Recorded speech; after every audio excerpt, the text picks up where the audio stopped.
All right, guys, another day working on the boat. Not really too sure what we're gonna get into today. Right now I'm just kind of sorting through all of these parts and trying to figure out what I have left to do. Still need to wait for some of the fiberglass to cure. We still need to cut out a little bit more of the main floor, so that way we can figure out how much wood we're gonna need to fill the middle. But I think for now, we're just gonna bounce around and do a bunch of little things. Try and get some of these new parts on the boat. Try and see if we're gonna have to order any additional parts for this still. Definitely wanna get this all filled in and get that all taken care of. So stay tuned, and I hope everybody enjoys.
Alright, so we just got the pump all put back together. I'm going to fill it up with fluid, that way we can start priming the pump. I got some new trim fluid here, so we're going to pour some in there. Probably going to spill this everywhere. Let me get a funnel. This is going to go everywhere.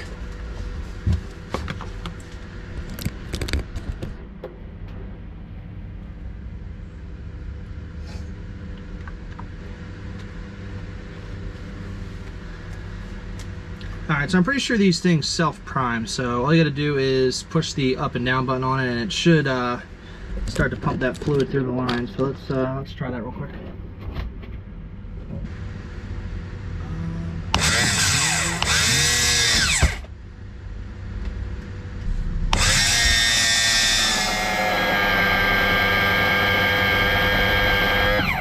Are you out of fluid in the tank? No.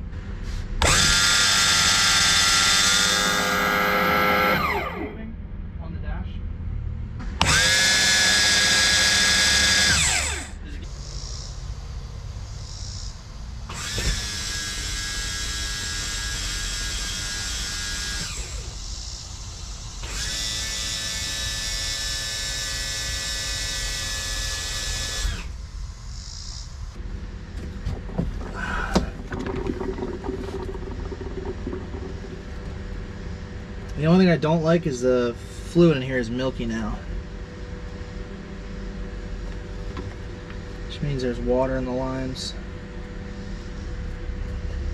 Alright, so trim pump's working, but now that we're getting the air bubbles out of it, we're starting to get this milky fluid coming back out again, so we're going to try and siphon some of it out.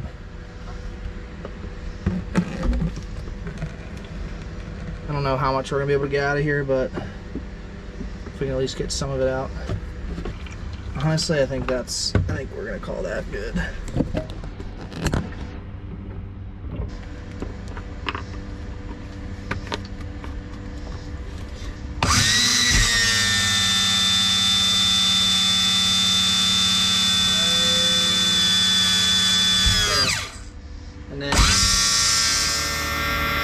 a really loud pump. And then you hit the trailer button.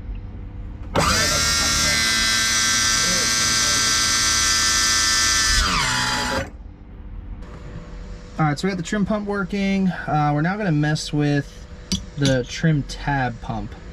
So when you hit the button to go up and down, it's drawing amps, but it's not doing anything. So I might have to get a new motor for it, but I'm going to try and take it apart and see if we can maybe get it fixed. This.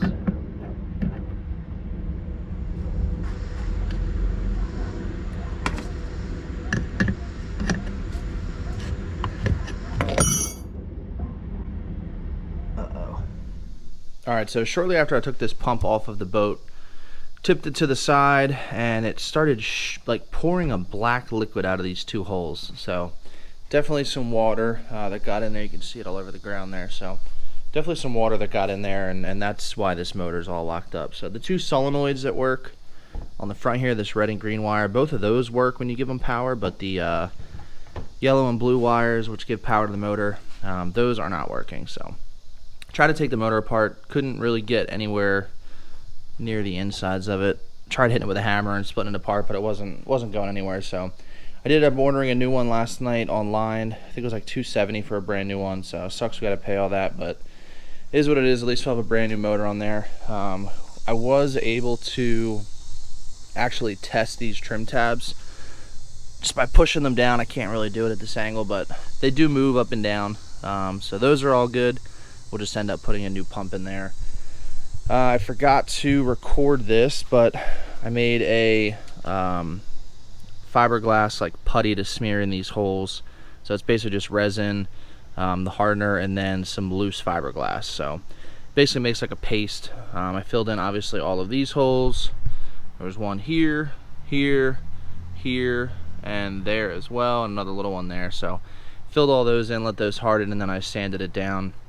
You could feel the holes a little bit, so I'm gonna end up sanding them down just a little bit more, but they're about as flush as I can get them. So I do have a new can of gel coat. I'm gonna go ahead and probably sand and repaint this whole back piece, and then I think I'm gonna actually get one of those like foam swim mats to put over top of it. I don't know what color or design or anything I'll do with that yet, but thought it'd be cool, especially since you have this big area back here, so I'll cover all that up. I do have a new ladder that's going to be going here. I obviously wanted to get all this filled in before I put it in, but that one's going to go somewhat in the same location. We got the fuel tank in. I hooked up all the connections to it, got the wires on it. Did fill it completely up to make sure that there were no leaks coming out of any of the connection points. And I did just check the fuel gauge to make sure that the gauge was reading accurate again.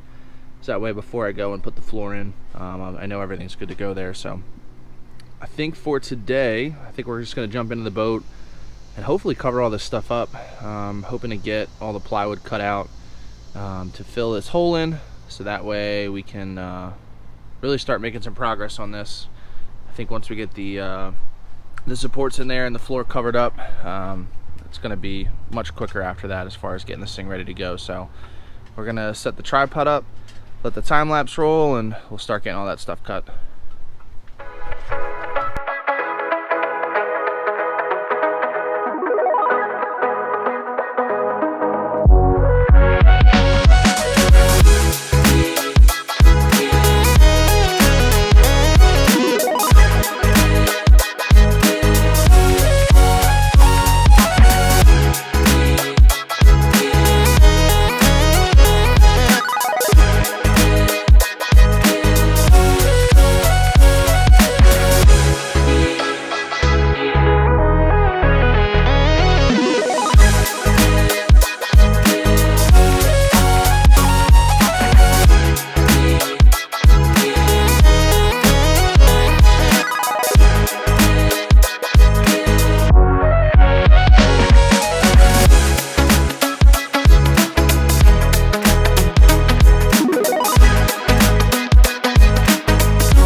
guys, and that's gonna be a wrap for today. We got a ton done on the boat, so really happy with the progress we're making. So we got the entire structure all finished up.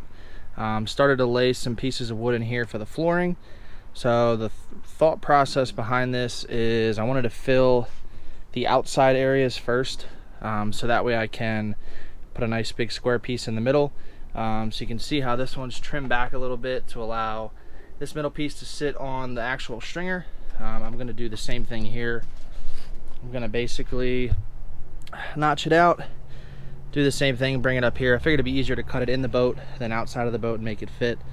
So I'm going to square that out, and then I still need to figure out this front part. So this is going to be a challenge. So obviously there's that drop down grate that goes here in the middle. I got to get the wood cut underneath both sides of the console, so that way I can slot the new piece in there. Reason I'm having an issue is this side actually dips down. It's kind of hard for you to tell on camera, but that side dips down lower, so it's going to have to be a weird shaped piece, but it definitely needs to be replaced. Like, this whole side's cracked and flaking apart. After we get all that done, we'll be able to drop in this middle piece and hopefully start doing the last little bit of fiberglass work. Still got to do some supports across here that are going to be attached to these brackets on the tank, but we'll be level with the stringer, so that way there's even pressure across the top of the tank and there's no big like empty void spot in the middle. So I did end up putting 2 blocks in the back and 1 block here in the front, just to not really lock the tank in place, but more so kind of just hold it in place. I didn't want it sliding forward or backward, and either pulling or crushing those rubber hoses that are hooked up to the tank. So figured those blocks of wood will help keep that in place. But I think that's gonna be a wrap for this video. Hope you guys are enjoying the progress so far on the boat. Hopefully in the next one we'll be able to finally seal up this floor, get all the fiberglass work done, and then maybe start priming it and painting it. So stay tuned, and thank you for watching.